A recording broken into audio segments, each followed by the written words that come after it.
Hello everyone and welcome back to Enter the Ether, the weekly podcast all about the upcoming third-person MOBA Ethereal Clash of Souls. I'm your host, the Mangoose. Joining me as always, it might be JellyKnees, it might be an imposter, kinda sus. How you doing, Jelly? I'm great, Mangoose. Happy to be here, man. Even if I I'll am get you kind with of those. sus. How you doing? I am doing great. This week, we're going to talk, of course, about the Arawn Spotlight that recently came out. Then we have a little bit of a sad news. One of the members of the Ethereal team is leaving to start their own project. And then we're going to talk about something that people have complained about more than I think anything else in the Spotlights, which are the animations. So that's going to be our topic for discussion for tonight. So let's start off with the Arawn thing. JellyKnees, what do you have to say about the Arawn Spotlight? I think Arawn fell into a very similar boat for me as Talos did. Kind of a myth that I was like, yeah, like he's really cool looking, right? It'll be fun to play him when I do play him, but he's not somebody that I'm overly excited for. And then seeing his spotlight, I'm going like, no, like I'm gonna play this person a considerable amount. Like this is gonna be absolutely so much fun to play, just with his abilities and the interactions and all the weird little details in there. I'm super stoked about it, and I really enjoyed the spotlight overall. Yeah, his kit looks super interesting. Just, Mm-hmm. I think the thing that captures Arawn the most is just running at somebody, picking them up, and then choke slamming their ass. Like, that is some WWE shit right there, and I absolutely love it. It really fits. Okay, the pronunciation of shit is going to get to me, though.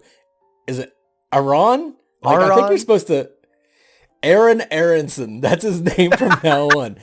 Aaron Aronson. But yeah, his kit really cool. As far as his animations go, I didn't have a problem with any of Arawn's animations this time around, and really like the particle effects too for his whenever he gets a soul stack. Yeah, Is that really stuck out to me was the effect of like seeing the soul burn off of the minion was, I think, a really cool effect. And seeing that as well when he uses his right mouse button ability, you see a blue version of that same effect triggering the fear right as a visual cue. So the thing I love about that in particular is that as an enemy, I can see Arawn across the lane from me and see that blue visual cue and know that for the next couple seconds, he can fear me if he gets close. So I love seeing that there's visual feedback of like, okay, he actively used that ability. Now I know for however long it's going to last, I need to avoid him or be prepared to get feared in some way. Are there kit similarities between Arawn and anybody in games that you play? I know you play League of Legends and I don't. I think the only real kit similarity for Arawn is the soul siphon kind of for health. I feel like that's a trope in almost every MOBA, that there's at least one character that has some very similar ability to that. Sevarog in Paragon, Scion in League. There's a whole bunch that I feel like all kind of have that similar feeling. But otherwise, I guess his ultimate as well. Kind of the getting larger and dealing damage in an AoE around him. Yeah, I would say that's generic isn't the right word, but that's the only word I can think of. But the rest of his kit, I think, is really interesting. And if he reminds me of anybody, it would be Diablo from Heroes of the Storm, because Diablo is a fiery demon. Everybody knows who Diablo is from the game Diablo. But he has a soul stacking mechanic, kind of like that, where it increases his health. However, he loses his stacks if he dies. But he also has like a grab and suplex, but it's only like they have to be in range, and he just tosses them over like behind him. It's always in the same direction. You don't get to pick where you throw them, and they don't go nearly as far. It's just a kind of a melee move. And he also has one of his ultimates is called Apocalypse, and that's that. So you mentioned the grab and throw ability for Arawn. That ability is going to make or break his viability. I truly believe it. That by itself, he could do a lot of damage with his other abilities or just be a tank on the side and he'd be just okay.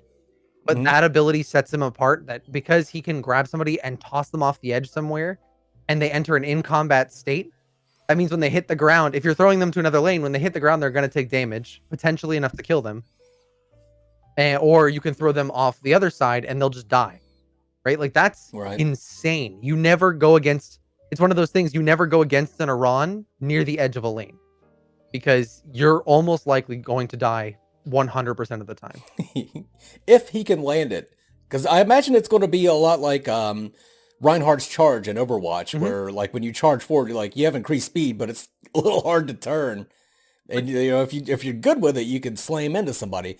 You know, people have movement abilities. They will be able to dodge out of the way of this. Yeah, and so we had like a good chunk of people watching the spotlight with us in my Discord, Mangoose, and Kai and Burb from the UG team showed up and were answering a bunch of questions that we were having about the spotlight and how Arawn's abilities are going to work. And they said that his turn in the spotlight is more mobile than it will be on release.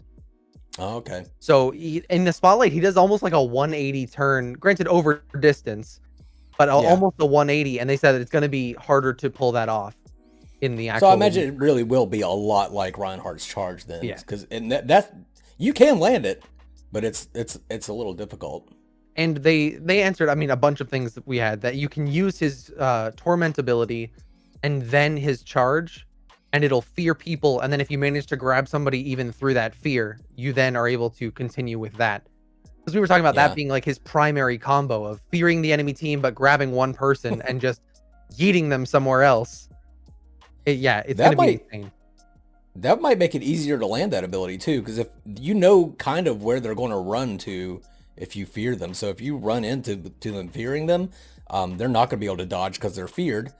And then you can just grab them and pick them up. That's what I want to know. This would be so cool if it's possible. Since he's a berserker, and berserkers' ability is they can damage terrain, they can break terrain. Can you charge, bust through like a rock or a fucking tree or something, and then grab somebody on the other side?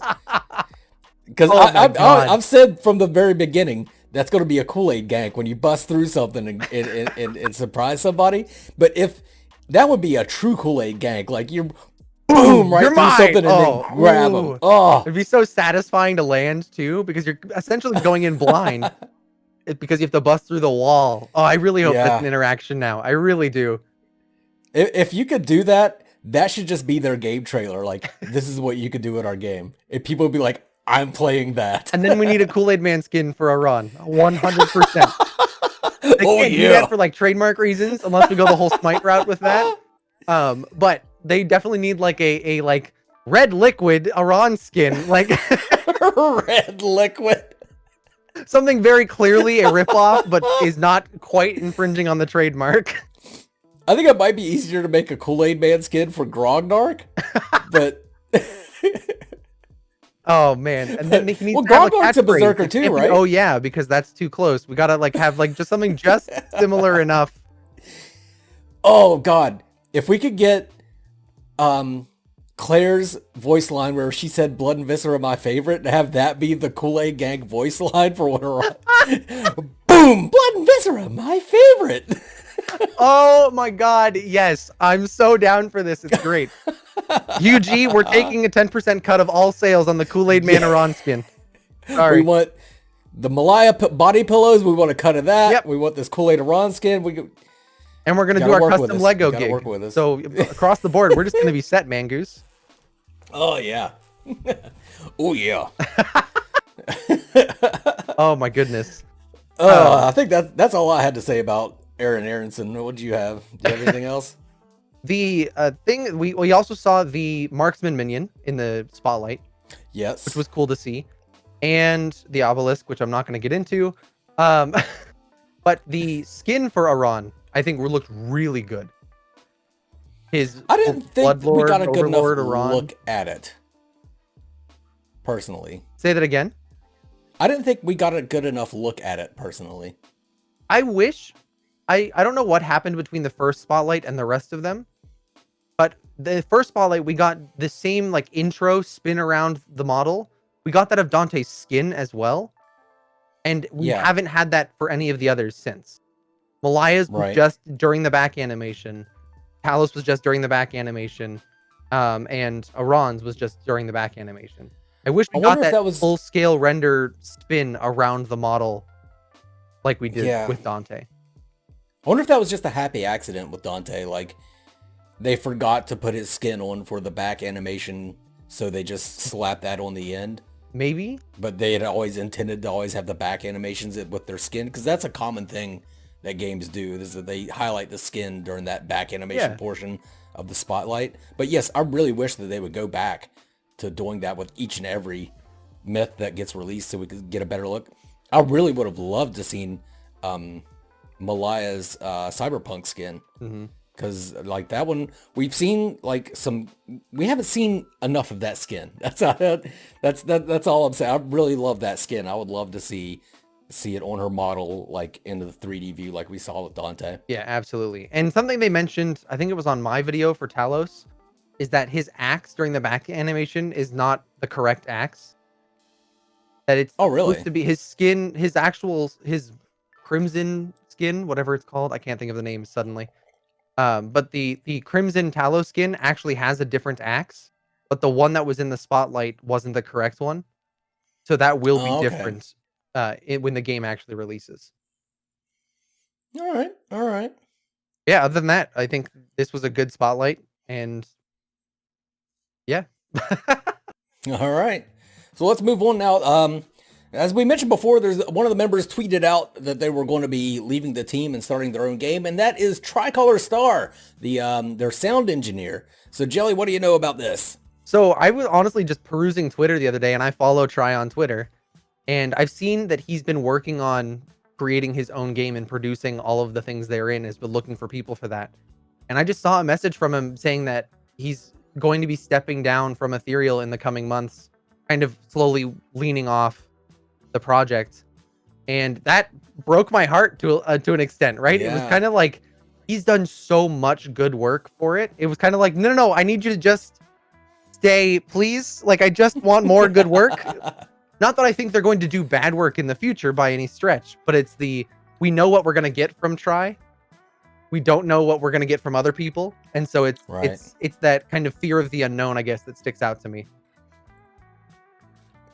Yeah, from what we've been told, though, Tri has already done, like, work. Like, we all know Tri's freaking work ethic. He's a madman. He works his ass off.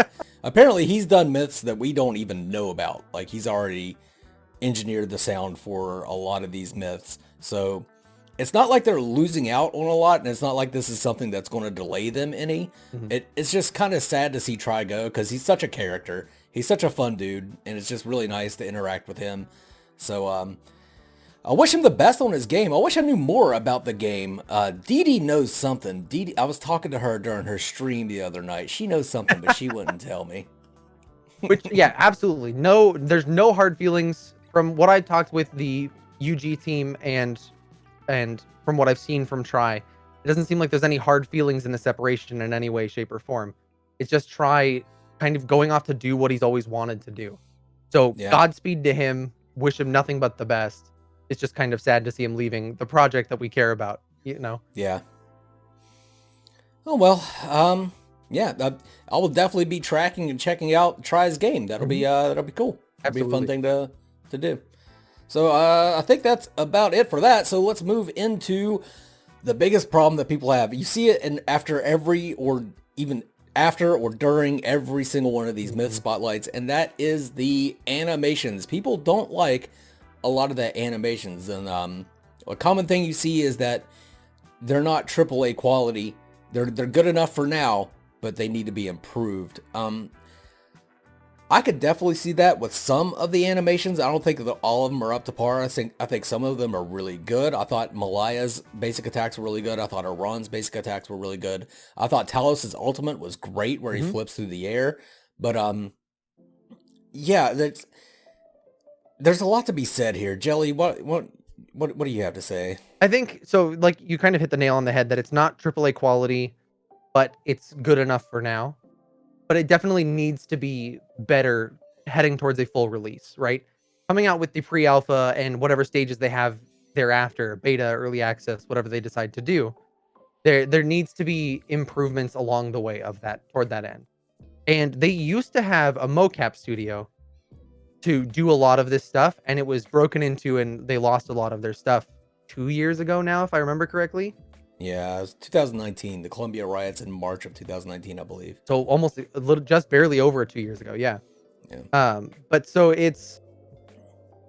I hope they go back to doing more motion capture in the future, because if they're hand animating all of this now, that's hard, and that takes so long to make look smooth, and any of those details to get feeling really good. A hand animation is going to be insane.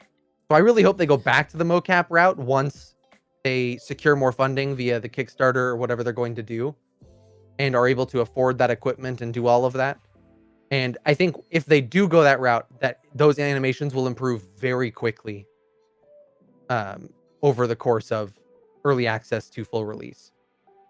Yeah, I believe that they were really counting on that mocap. Like, they hadn't really looked into hand animators the way they had looked into other parts of the game. Because they were really relying on having that mocap studio to do all their animations. And they even tried, after their studio in Columbia got broken into and smashed up, they tried to go some college, I forget which one it was, but when they actually saw the mocap studio, it was like 4 feet high or something. It was like tiny. And I'm like, maybe they could do Nikolai. They get a little kid to do Nikolai's animations, but yeah, you can't do full character animations with something like that. So yeah, they ended up having to go with hand animation. So if the quality of the animations, I think it's good. I think they're doing a great job. I really don't want to shit on anybody that's been doing the hand animations for them, but they definitely started way behind. Like the animations should have started a long ass time ago if they're going to do hand animations. And it's showing now that they got some catching up to do, but they have time. They have time to catch up. That's kind of what we're saying here. Pre-alpha doesn't need to be perfect animations. I think one thing, like Dante's right click, what is that called? The Overload? Overload, is that what it's called? Yeah. That was something like we pointed out even during the Extra Life event, is like he fires, drops his guns, and then starts shaking his hands. I think if you had a mocap studio and somebody was actually acting that out, you would see that they're like, the guns overheat, they throw the guns as they shake their hands. It would be like a really it shouldn't be a 3-step motion. process. Yeah. Yeah, absolutely. But he like stops, guns down, ouch, you know.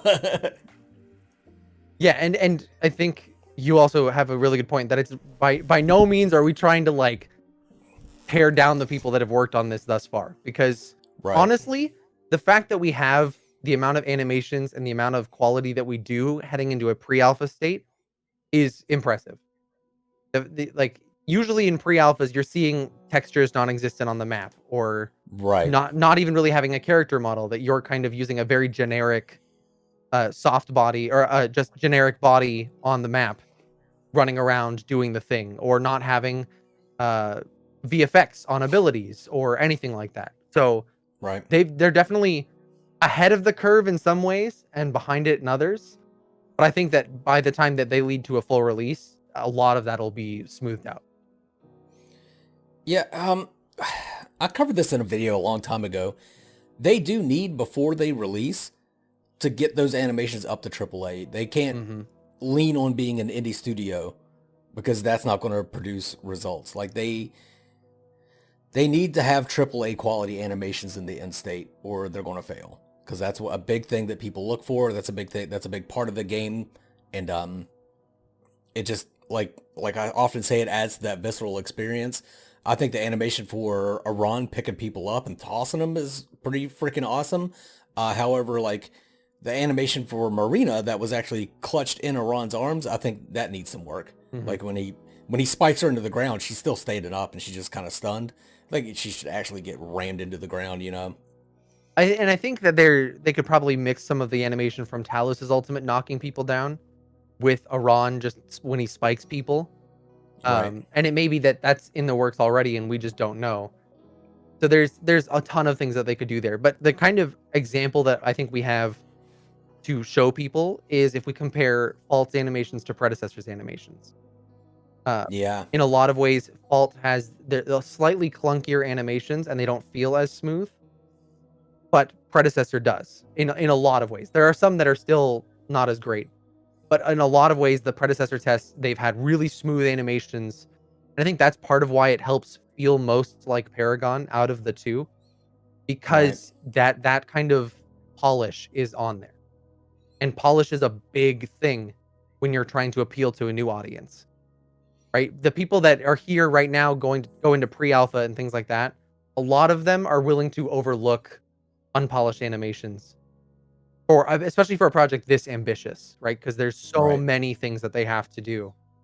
But going into a full release, if you're going to advertise your game to people and expect them to come in and want to play it as a finished product, that has to be really fleshed out. Yeah. And I don't know if you guys watched it or not. Jelly and I joined Windu recently in a conversation about Fault. And one of the things that came up where we were talking about their item art. And we were talking about how Ethereal's item art is fucking light years ahead of Fault's item art. That's the kind of thing that they invested heavily into because they didn't think, that's just something that they could pre-plan and have that going. But like I was talking about the animation work, if they would have looked for the talent for hand animating, like they would have looked like they look for the talent for building their item art, then it would have been a different story by now. But they were so dependent on that mocap. I guess they shouldn't have put all their eggs in one basket, I guess. Which they should have known that there was going to be riots in Colombia. How dare they?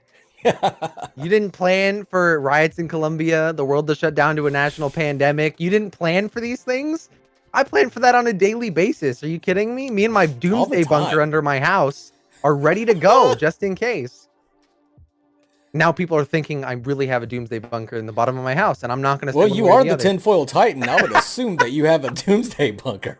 But the kind of, I think this naturally segues into something we have to talk about for sure, which is we're at the end of quarter one. Yeah. And other than the spotlights, we really don't have anything. No. And we don't have a game. That's for damn sure.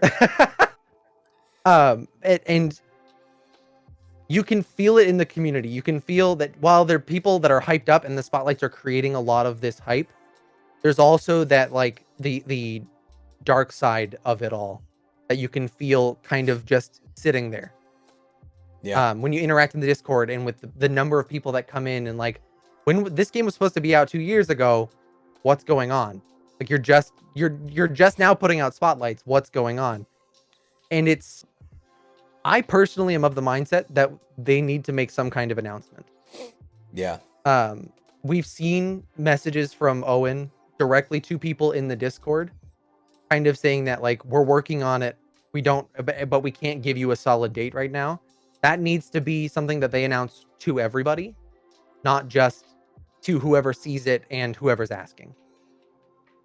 And they need to take ownership of it too. They 100. Can't blame it on, don't blame it on the fucking pandemic.